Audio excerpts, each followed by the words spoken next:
नमो तस्य भगवतो अरहतो सम्मा संबुद्धस्य।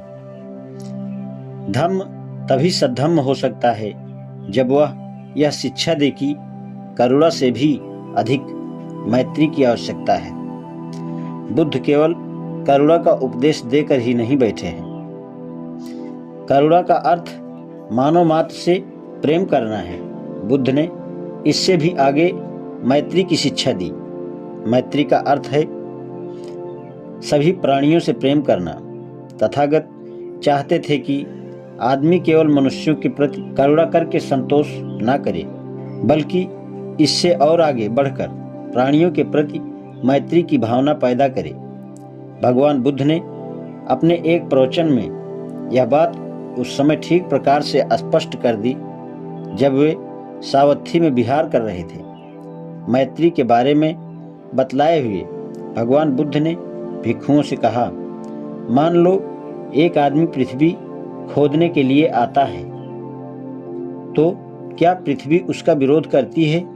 भिक्षुओं ने उत्तर दिया, भगवान नहीं। मान लो एक आदमी लाख और दूसरे रंग लेकर आए और वायु में चित्र बनाना चाहे, क्या तुम समझते हो कि वह बना सकेगा? भगवान नहीं। क्यों? भिक्षु बोले, क्योंकि वायु में कोई काला खंड नहीं है जिस पर चित्र बनाया जा सके। इसी प्रकार तुम्हारे मन में कोई काला भाग नहीं होना चाहिए जो कि तुम्हारी दूषित भावनाओं के प्रतिबिंब हैं। मान लो एक आदमी जलती हुई मशाल लेकर गंगा नदी में आग लगाने आए, तो क्या वह आग लगा सकेगा? भगवान बुद्ध नहीं। क्यों? भिक्षुओं ने उत्तर दिया, क्योंकि गंगा जल में जलने का गुण नहीं है।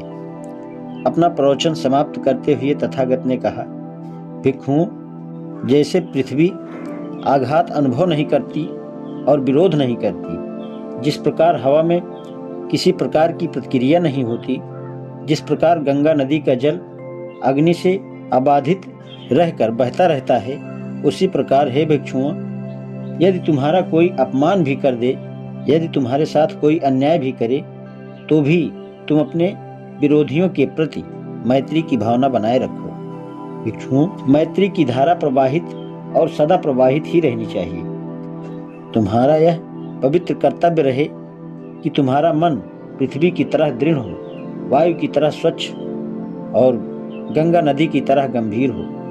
यदि तुम ऐसा करोगे तो तुम्हारी मैत्री आसानी से बाधित नहीं होगी, चाहे कोई तुम्हारे साथ अप्रिय व्यवहार ही क्यों न हो। जो भी तुम्हें हानि पहुंचाएंगे वे स्वयं ही शीघ्र थक जाएंगे।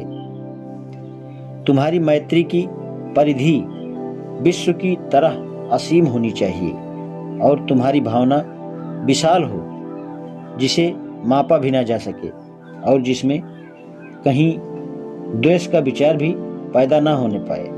मेरे धम्म के अनुसार करुणा का अभ्यास ही पर्याप्त नहीं है, मैत्री का अभ्यास किया जाना भी आवश्यक है। अपने प्रवचन में भगवान बुद्ध ने भिक्षुओं को एक कथा सुनाई जो स्मृति में रहने के योग्य है। एक समय श्रावस्ती में विदेशिका नाम की एक संपन्न स्त्री रहती थी, जिसकी ख्याति थी कि वह बहुत सुशील, विनम्र और बहुत मृदु व्यवहार की थी।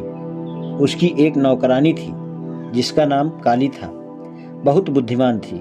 वह बहुत सुबह उठने वाली और दिल लगाकर अपना काम करने वाली थी। एक दिन काली ने सोचा, क्या मेरी मालकिन को, जिसकी इतनी ख्याति है, क्रोध आता ही नहीं, अथवा वह अपना क्रोध प्रकट नहीं करती, अथवा मैं अपना काम इतनी अच्छी तरह करती हूँ कि क्रोध होने पर ही वह क्रोध प्रकट नहीं करती।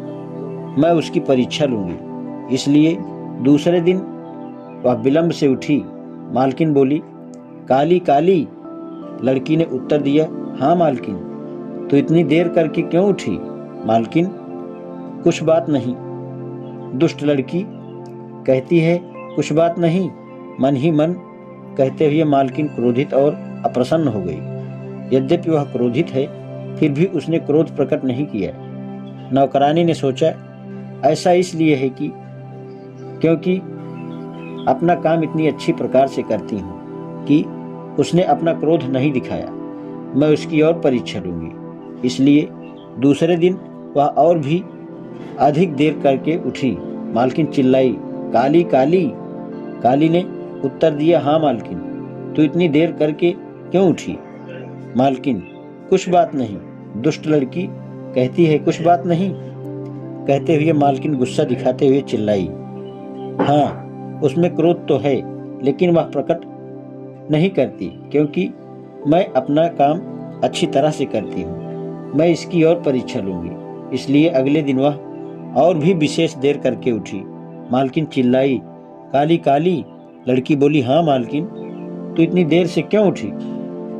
मालकिन, यह कुछ बात नहीं है। दुष्ट लड़की, इतनी अधिक देर से उठना कुछ बात ही नहीं है। कहकर गुस्से में मालकिन चिल्लाई और उसने दरवाजे को अर्गल निकालकर लड़की के सिर पर दे मारी। लड़की के सिर से खून बहने लगा। रक्त बहते हुए अपने फूटे सिर को लिए लड़की सिसकियां भरकर पड़ोसियों को सुनाने लगी, देखो रे लोगों, अपनी शांत मालकिन को देखो, सुशील मालकिन ने क्या किया है। देखो, शांत मालकिन ने क्या किया है। इतनी सी बात पर कि उसका काम करने वाली लड़की देर से उठी। वह इतनी क्रोधित हो गई कि दरवाजे की अर्गल निकालकर कूद पड़ी और मेरे सिर पर मारकर मेरा सिर फोड़ दिया। परिणाम स्वरूप विदेशिका मशहूर हो गई कि बहुत हिंसक, क्रोधी है, शांत और विनम्र तो है ही नहीं। इसी तरह से कोई भिक्षु भी सुशील, शांत और विनम्र रह सकता है जब तक उसके विरुद्ध कोई अप्रिय बात नहीं कही जाए। उसके विरुद्ध कोई अप्रिय बात नहीं कही जाए। लेकिन किसी भिक्षु में मैत्री है या नहीं, इसकी परीक्षा तभी होती है जब उसके विरुद्ध निंदाजनक बात कही जाए। इसके आगे तथागत ने कहा, मैं उस भिक्षु को मैत्री भाव संपन्न नहीं कहता जो केवल भोजन वस्त्र प्राप्त करने के लिए मैत्री प्रदर्शित करता है। मैं उसे ही सच्चा भिक्षु मानता हूँ जिसकी मैत्री का मूल स्रोत उसका धम्म सिद्धांत है। भिक्षुओं, कोई भी पुण्य कर्म मैत्री भावना के 16वें हिस्से के भी बराबर नहीं है। मैत्री तो चित्त की विमुक्ति है। यह उन सबको अपने में समेट लेती है।